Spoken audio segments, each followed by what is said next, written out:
At BlizzCon 2017, we had a panel shoved up on the screen from our developers, and on it was some main characters that they really wanted to focus on in the battle for Azeroth. And those four main characters that they shoved up on the screen were obviously Anduin and Sylvanas, but today, Sage and I want to talk about the other two characters, Jaina Proudmoore and Thrall.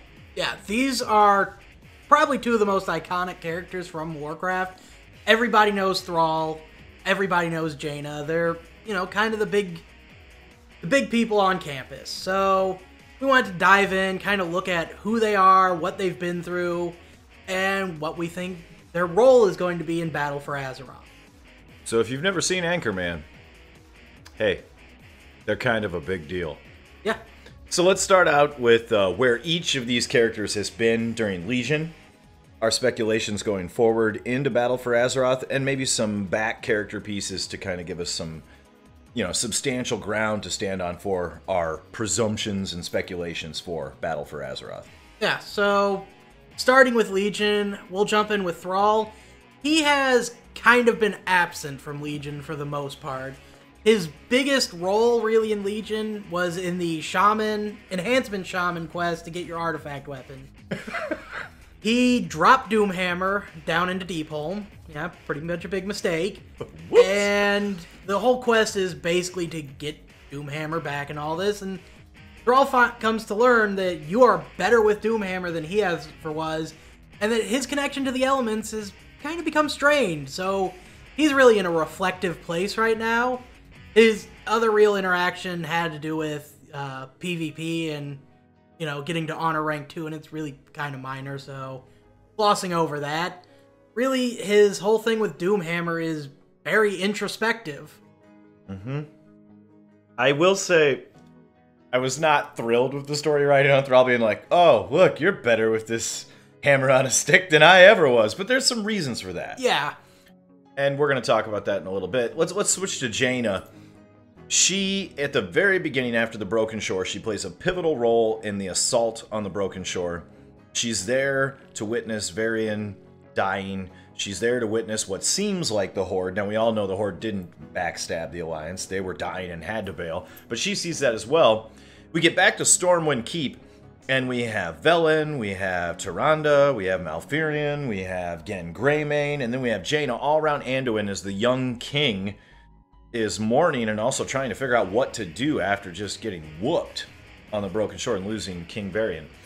And Jaina is pushing hard because what she witnesses, what seems like a betrayal by the Horde, is just one more stab in the back of a long history of tension between herself, the Alliance, and the Horde.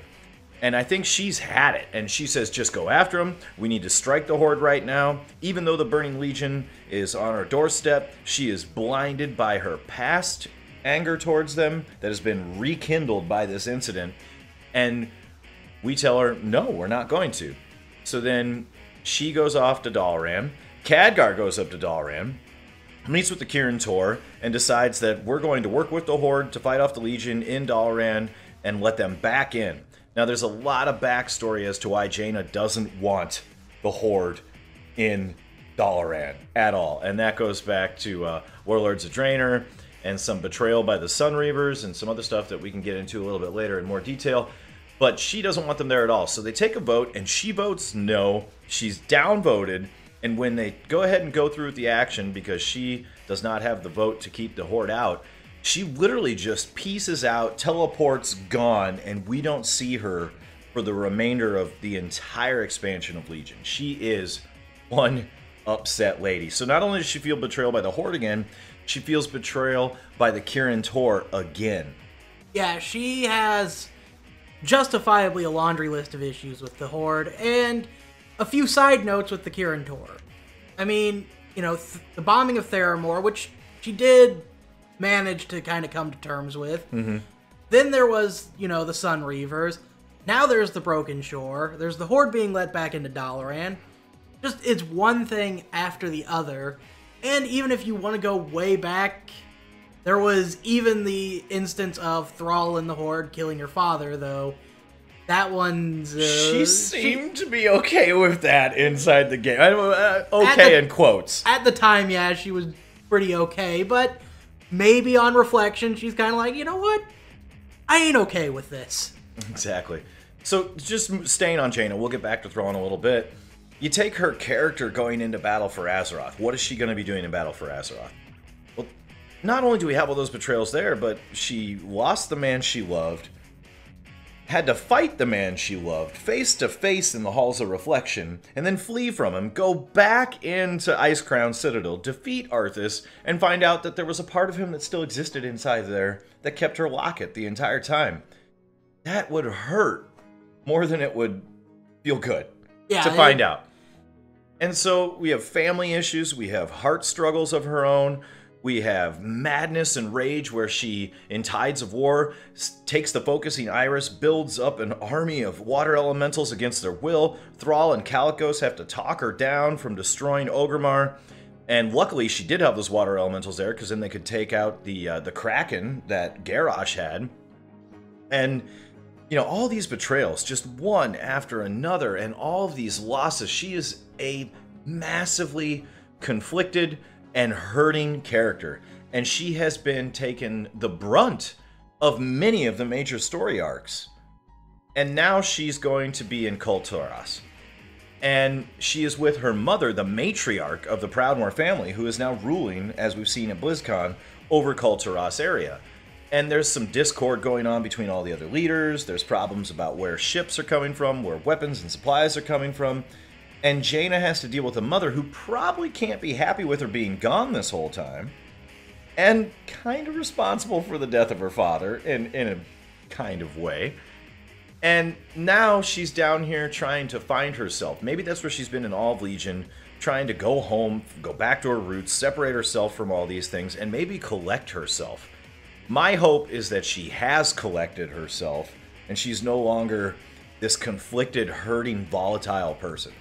Yeah, and if you really want to go back into Jaina's character, for as much as she's been through, she has always advocated peace. Time and time again. After she heals, she goes back to peace. After she heals, she goes back to peace. Except for this last round where it was just damage, damage, damage. Destroy the Horde, destroy the Horde, destroy the Horde. Yeah, so who knows? Maybe going back to Kul Tiras, I see one of two ways they'll go with this. Either she goes there for introspection and, you know, kind of comes to terms with everything, or some interaction with Mom kind of inflames the situation. Hopefully not the inflames the situation piece. But, you know, through conflict can come resolution. Yeah. So let's switch to Thrall and his inner conflict. His is more inward, not outward. Jaina has to deal with all these other people and things. Thrall seems to be having an inner struggle, and Doomhammer, as he says kind of in that Shaman questline, might have rejected him. The elements aren't really answering his call because of what he thinks was an abuse of the elements during his Mak Garah with Garrosh, which it was a blatant abuse of the elements during that. So like the rules of Mak Garah, you know, no armor, one weapon, you know, just straight combat. Well, Thrall, for one thing, he shows up in his full armor when you have Garrosh there shirtless, ready to throw down. Yep. After Thrall is disarmed, Garrosh ditches his axe to go full hand-to-hand. Yep. And the moment that Thrall realizes he's going to lose, he turns to the elements to pretty much just pull out a win. And I mean, there's some justifiable rage there. Look at all that Garrosh has done. Oh yeah. Look at how he escaped with the Bronze Dragon flight and all the trouble that he's caused. The best thing to do is end Garrosh, but it is a very dishonorable manner in which Thrall does that. And you also have to realize with Thrall, he's the one who issued the challenge for an honorable duel. That's kind of a backhanded thing there. To quote many a great people, Garrosh died like a warrior, trapped in a CC. Yeah. But, you know, you can even go back with Thrall. Thrall, much like Jaina, has always advocated peace with the Alliance. Yes. And at every turn, he's kind of been met with resistance, either from the Horde itself, who want to go back to the old ways of the ferocious orcs, or even externally. One great example was setting up for Wrath of the Lich King. You know, Varian Wrynn comes back in Theramore Island, hosted by Jaina, no less. They have a meeting of peace, kind of a summit. The orcs pretty much agree, we'll stop attacking the Night Elves for lumber, and the Alliance agree to that as long as the Horde, exchange copper and hides. Well, summit's going well, then all of a sudden, disguised is the Twilight Hammer clan. Their Horde race members start attacking Alliance, their Alliance race members start attacking the Horde. Varian blames Garrosh, saying this was a setup. Garrosh blames Varian, and what do you know, we're back to square one. Yep, back to the fighting. And so we have a very conflicted Thrall trying to resolve his own things in what he's done in his past and how he's left leadership, and maybe he blames himself partly for Garrosh. Maybe he blames himself also for Vol'jin being now gone as well, because he wasn't the one leading the charge. He was there on the Broken Shore with Vol'jin, but he wasn't leading the charge. There's a lot of internal conflict in Thrall. And I think Jaina and Thrall, although his is inward and Jaina is outward, dealing with other people more, I feel like they're both going to play a role in Battle for Azeroth where they step back into a leadership role to say, you guys are fighting for the Battle for Azeroth, for the Horde versus the Alliance. But again, I feel like given these characters, where they've been, what they've dealt with, there's going to be a greater threat than just us versus them.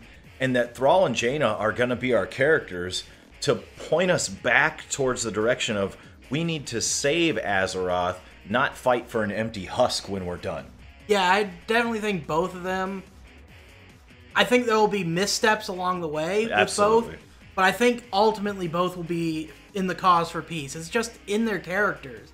You look at every step, Thrall is fighting for peace between the Alliance and the Horde. Jaina is fighting for peace. But every step along the way, it seems like it's roadblock after roadblock for them. I almost feel like it could be a real turn for both characters. Every time Sylvanas and Anduin mess up, I feel like maybe Jaina and Thrall will be there to kind of pick up the pieces and put it back together and refocus us back on task. And for these characters true to develop, I really do stick to my guns that Battle for the Azeroth is a double meaning name for the expansion. A greater threat will show itself, and these will be the characters to band our vision back to where we need to be looking to defend our planet. Yeah, I think it will be a literal battle for Azeroth, not battle to conquer Azeroth. Exactly. And so those are our thoughts on Jaina and Thrall, kind of their past, where they've been, where they're going. Sage and I both think that they're going to take over maybe a pivotal role in leadership. I don't think Jaina will take a pivotal role of leadership from Anduin. I don't think Thrall would want to take a pivotal role back from Sylvanas, but I can see him maybe being forced into that war chief position again somehow. Maybe not taking it, but being the one to kind of counteract Sylvanas' bad calls. Yeah, I could very much see with Thrall and Jaina. I think Jaina, when we initially meet her, will still be very conflicted. Yeah. And throughout the story of Kol Taraz, probably bring her back to, more steady ground. Yep. And Thrall, I feel, will play a big role in Zandalar in much the same way. Yep. Kind of trying to bring him back to the shaman he used to be. And then from there, I imagine the story will progress on where you have Anduin and Sylvanas at each other's throats, with Gen, of course, whispering in Anduin's ear. Yep. And it'll be Thrall and Jaina trying to basically put out the fires. Yep. And it's funny because Jaina has that quote at the beginning of the gameplay cinematic. Not really cinematic, but gameplay trailer, where she says it'll just take a spark to light everything back up. And maybe she'll be the one to put out the fires instead of light the fires. Let us know what you think down in the comments below. What are your thoughts with Jaina? Some people think she's crazy and she's just unhinged. Some people are tired of Green Jesus Thrall. Are you excited for them to come back and play a major role again? Are you not excited? What are your thoughts? What's going to happen in the Battle for Azeroth with these four main characters that were put on the screen, shown to us, and we know they're going to be a huge part? We'd love to hear your thoughts down in the comments. Let us know if you think we're right, we're wrong, or where we could improve. And be sure to like and subscribe and tune in for new content. Peace.